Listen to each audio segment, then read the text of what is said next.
সকাল 10টা থেকে সাপ্তাহিক বাজার গুছানো প্লাস দুপুরের রান্না প্লাস ঘর গুছানো প্লাস সংসারের সব কাজ একাই করি। আসসালামু আলাইকুম বন্ধুরা, তোমরা সবাই কেমন আছো? আশা করি আল্লাহর দয়ায় তোমরা বেশ ভালো আছো। আলহামদুলিল্লাহ, আমরাও বেশ ভালো আছি। নতুন দিনে আর একটা নতুন ভিডিও নিয়ে তোমাদের মাঝে চলে এসেছি। দেখতে থাকো বন্ধুরা, আজকের ভিডিওটা তোমাদের কাছে ভীষণ ভালো লাগবে। তো আজকের ভিডিওটা শুরু করেছি 10টা থেকে, সকাল 10টা থেকে, কারণ রান্না বান্না থেকেই কিন্তু শুরু করেছি। সকালের আশিবাসি কাজ সব কিছু কিন্তু আগেই করে নিয়েছি, অফ ক্যামেরায় সব কিছু করা হয়ে গিয়েছে। তো আজকে কিন্তু বাজার করতে গিয়েছে, কারণ আমাদের এখানে আজকে হাট রয়েছে। হাজব্যান্ড হাট থেকে কিন্তু চলে এসেছে। আমি রান্না বান্না বসাতে হাজব্যান্ড হাট থেকে চলে এসেছে। তো ওই সব কিছুই বাজারগুলো গুছিয়ে তারপরেই কিন্তু আমি রান্না শুরু করব। দিয়ে পরেই কিন্তু আমার ঘর গুছিয়ে নিয়েছি। তো আজকে অন্যভাবেই কিন্তু কাজগুলো শুরু করেছি। প্রত্যেক দিন সকাল সকাল উঠে কিন্তু কাজ শুরু করি তোমাদের মাঝে, কিন্তু সব দিনের মতোই আজকেও সকাল সকাল উঠে কিন্তু কাজ করেছি। তো তবে ওইগুলোই কিন্তু শেয়ার করিনি বা ভিডিও ক্যাপচার করিনি। তো যাই হোক, ভিডিওর শুরুতেই বলবো যে যেখান থেকে এই মুহূর্তে আমার ভিডিওটা দেখছো, আশা করব একটা ছোট্ট লাইক দিয়ে আমার ফুল ভিডিওটা কন্টিনিউ করবে, কারণ তোমাদের একটা ছোট্ট লাইক আমার ভিডিওটা অনেক দিদি বোনেদের মাঝে পৌঁছে যেতে সাহায্য করবে। তাই আশা করব একটা ছোট্ট লাইক দিয়ে আমার ফুল ভিডিওটা কন্টিনিউ করবে। তো দেখতেই পেলে কি আমার বাজার করে নিয়ে এসছে। তো সাপ্তাহিক বাজার এক সপ্তাহ আর আমরা বাজার করব না। মাছও কিন্তু এনেছিল, তো মাছটা দেখাতে ভুলে গিয়েছিলাম, পরে কিন্তু আমি তোমাদের একটু দেখিয়ে দিলাম। তো সব বাজার এখন এমনিতেই ব্যাগ থেকেই বার করে রাখলাম, কারণ ধুয়ে পানি ঝরিয়ে কিন্তু ফ্রিজে রাখবো। তো এখন আমি এই আমটা কিন্তু পেয়ারা, আমরাও কিন্তু আম বলে থাকি। তো এই পেয়ারাটা অনেক বড় ছিল। হাজব্যান্ড কিন্তু ভীষণ শখ করে খেতে ইচ্ছে করেছে, তো নিয়ে এসছে। তো ভিতরটা কিন্তু খারাপ। তো যিনি দিয়েছেন যার কাছে নিয়েছেন উনিও কিন্তু জানেন না। তো যাই হোক, এইভাবেই কিন্তু পেয়ারা কিনতে গিয়ে কিন্তু ঠকে গিয়েছে। তো আমি কাটার সময় একদমও ভাবিনি যে পেয়ারাটা এরকম হতে পারে। তো আমি কিন্তু না দেখে কেটে কিন্তু প্লেটে উঠাচ্ছিলাম। তো দেখা গেল প্লেটে ওঠার পরে দেখা গেল যে ভীষণভাবেই খারাপ রয়েছে। আর এক কথায় পোকাও ওরকম দেখতে পেলাম না, কিন্তু ভিতরটা এক কথায় খারাপ রয়েছিল। তো বেছে কিন্তু কাটলাম। তো এখন মেয়েকে আর হাজব্যান্ডকে খেতে দেব, কারণ খিদে পেয়েছে। তো হাজব্যান্ড বলছে খিদে পেয়েছে, তো এগুলো এখন খেয়ে একটু পানি খেতে বললাম। তো আমি ততক্ষণে কিন্তু মাছটা রান্না করে নেব। ভাত আর সবজি তো রান্না হয়ে গিয়েছে। তো ভাত আর কলা কিন্তু ঝোল বানিয়ে নিয়েছি।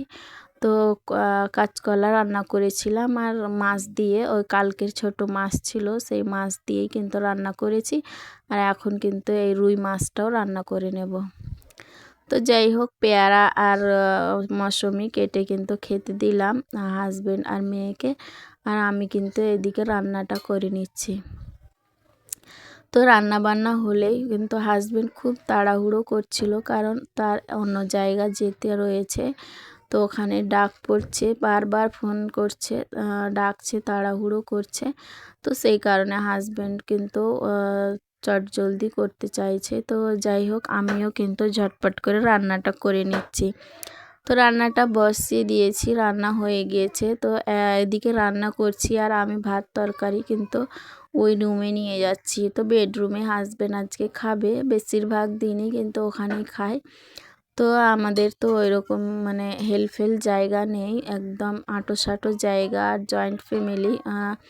আমরা 5 পরিবার কিন্তু এক বাড়িতেই থাকি। তো যাই হোক, ওইগুলোই কিন্তু আমি ভিডিও শ্যুট করতে পারি না, কারণ ওইগুলো কিন্তু করতে পারবো না। তো যাই হোক, কারো অনুমতি ছাড়া কিন্তু আমি দেখাতে পারি না। তো অনেক সমস্যার মধ্য দিয়েই কিন্তু আমি ভিডিও করি। তো ভিডিও শ্যুট করতে কিন্তু অনেক কষ্ট হয়, সবকে মানিয়ে গুছিয়ে কিন্তু ভিডিও করতে হয়। তো রান্না করতে করতেই শ্বশুরমশাইয়ের জন্য কিন্তু মাছ উঠিয়ে নিচ্ছি, খেতে বসেছে তো দিয়ে আসবো। তো শ্বশুরমশাইকে মাছ দিয়ে আসবো, আর হাজব্যান্ডকে খেতে দিলাম। মেয়ে আর হাজব্যান্ড খাচ্ছে, সেই সাথে আমিও খেয়ে নিয়েছি। তারপরে কিন্তু আমি চলে এসেছি রান্নাঘরে আবার গ্যাস ওভেনটাকে মেজে ধুয়ে নিতে, কারণ আজকে মাছ রান্না করলাম, তেল চিটচিটে বেশি হয়েছে। এমনিতেই কিন্তু প্রত্যেক দিন মাজা ঘষা করি না, কারণ এমনি ভিজে কাপড় দিয়ে মুছলে কিন্তু চকচকে হয়ে যায়। আজকে কিন্তু হবে না, কারণ আজকে মাছ ভাজি করলাম, তো তেল চিটচিটে হয়ে গিয়েছে। সেই কারণে কিন্তু আমি গ্যাস ওভেনটা ভালো করে মেজে ঘষে নিলাম। তো যাই হোক, ভয়েস দেওয়ার সময় অনেক সমস্যা হচ্ছিল, অনেক সমস্যার সম্মুখীন হতে হয় জয়েন্ট ফ্যামিলিতে। আর একে তো গ্রামের বাড়ি, তো অনেক কিছুরই নয়েজ আসে। রাতের বেলায় অনেকক্ষণ কিন্তু সব ঘুমায় না, রাত্রিবেলায় কিন্তু অনেক আওয়াজ আসে, আর দিনের বেলা তো আসতেই থাকে। তো কি করব বন্ধুরা, একটু মানিয়ে নিও প্লিজ, ক্ষমা সুন্দর দৃষ্টিতে দেখো। তো এই সমস্যাটা কিন্তু আমার প্রত্যেক দিনই হচ্ছে, মাঝে মধ্যেই কিন্তু বাদ রয়েছে, কারণ একটা বাড়িতে অনেক মানুষ রয়েছে, তাদের ছেলে মেয়ে ছোট ছোট বাচ্চারা কান্নাকাটি করে। ভয়েস দেওয়ার সময় অনেক কিন্তু সমস্যা হয়, আর বাড়িতে কিন্তু একটু কাজও হচ্ছে, তো ওই কারণে কিন্তু সব কিছুরই শব্দ চলে আসছে। তো যাই হোক, আমার রান্না বান্না খাওয়া দাওয়া গ্যাস ওভেন সব কিছু হয়ে গেছে। সরি, আজকে কিন্তু বলতে ভুলে গেছি, গোসলটা কিন্তু আমি আগেই করে নিয়েছি। তো গোসল করার পরেই কিন্তু আমি এই সব কিছু করে নিচ্ছি। তো রান্না বসে কিন্তু গোসল করা হয়ে গিয়েছিল, কারণ আমি জানি যে হাজব্যান্ড আসবে হাট থেকে, আর বুধবার দিন বিশেষ করে কিন্তু আমার অনেক খাটুনি খাটতে হয়, কারণ সাপ্তাহিক বাজার গুছাতে হয়, আর ওই দিনকেই কিন্তু আমার পড়ানো থাকে না, বাচ্চারা পড়তে আসে না। তো ধীর স্থিরভাবেই কিন্তু আমি কাজগুলো করে থাকি। তো যাই হোক, আর আজকাল কিন্তু ওয়েদারটা ভীষণ খারাপ, শরীরও খারাপ করে, ছেলে মেয়ে ছোট ছোট বাচ্চারা এমনকি বড়দেরও কিন্তু শরীর খারাপ করে। আর সেই সাথে কিন্তু সর্দি কাশি মানে ঠান্ডা লাগছে সবাইকে, সবারই কিন্তু শরীর ভীষণ খারাপ। তো সবাই বাচ্চাদের ভালোভাবে নিয়ে থেকো, কারণ ঠান্ডা লাগতে পারে।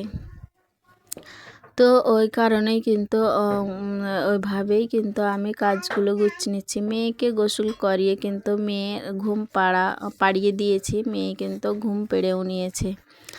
তো এখন হাজব্যান্ড খাওয়া দাওয়া করে কিন্তু চলে গেল, তারপরে কিন্তু আমি ঘর গুছাতে শুরু করেছি, কারণ ঘর কিন্তু একবার গুছানো হয়েছিল, তো এখন খাওয়া দাওয়া করলো, তো এই কারণেই কিন্তু খারাপ হয়ে গিয়েছে, এখন আবার গুছিয়ে নিচ্ছি।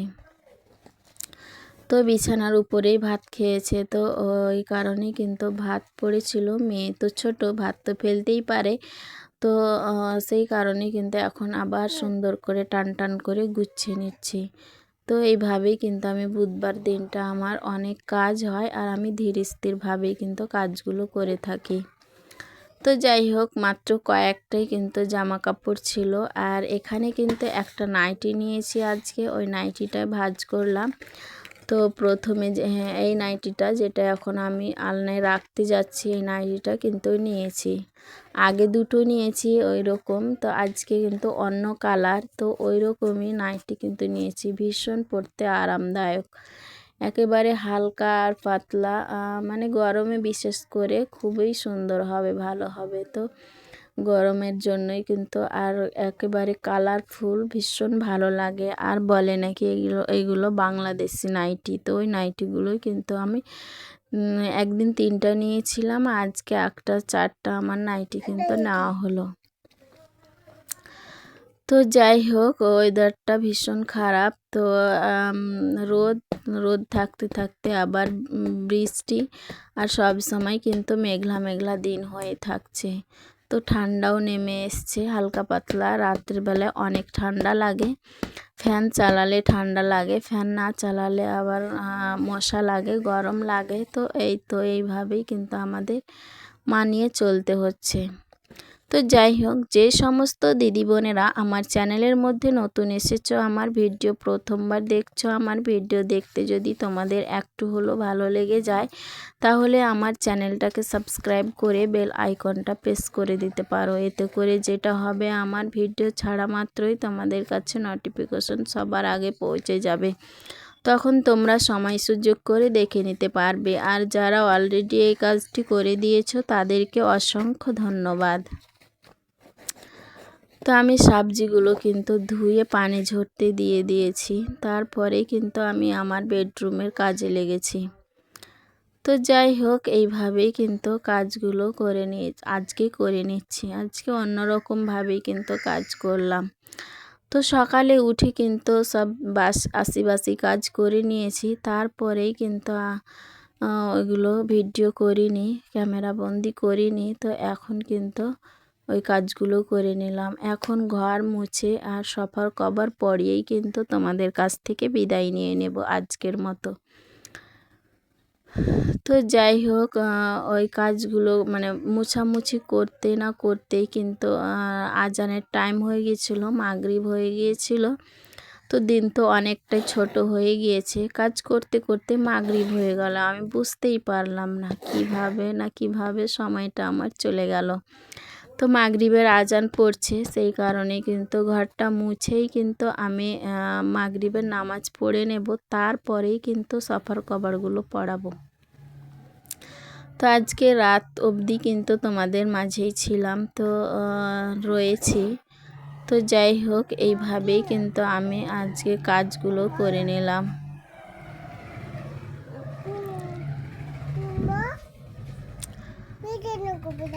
তো ভীষণ গাড়ি আর মানুষেরও সব কিছুরই শব্দ আসছে, তো একটু মানিয়ে নিও বন্ধুরা, সবাই ক্ষমা সুন্দর দৃষ্টিতে দেখো।